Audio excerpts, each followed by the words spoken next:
Well, I am horrified that we are at this gridlock situation. The whole idea of a sequester came out of the debt ceiling debacle, where the Congress of the United States was being held hostage because they're facing the downgrading of our American credit rating.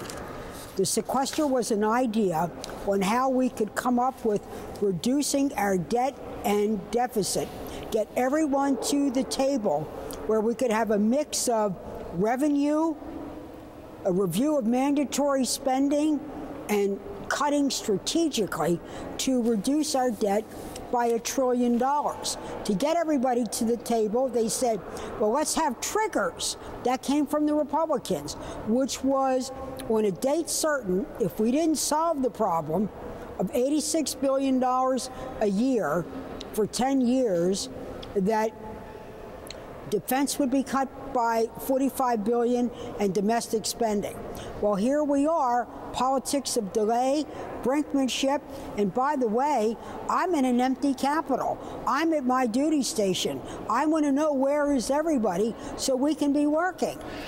Senator, I want to ask you, there's a criticism, we've heard it repeatedly. We heard it from Mac Thornberry, a Republican congressman from Texas earlier in the show, that Senate Democrats deserve blame here, that Senate Democrats have not passed a budget in more than 1,400 days, and that they need to take initiative.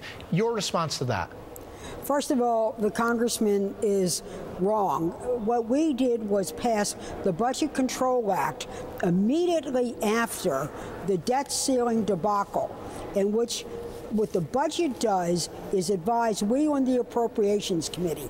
We are the committee that's constitutionally mandated and the only committee constitutionally mandated to deal with spending. We got our framework for how we're to spend, what we were supposed to reduce. We did that in August. We're operating under those guidelines. And on March 18th, we will have another budget for fiscal 14 on the floor.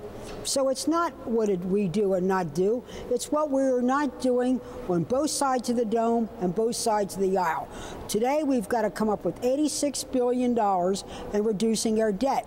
We want to do it through revenue, closing tax break loopholes, getting rid of tax earmarks, doing strategic spending, and yes, let's do a rigorous, policy-driven review of where we are with our mandatory spending. Maryland Democratic Senator Barbara Mikulski, thank you.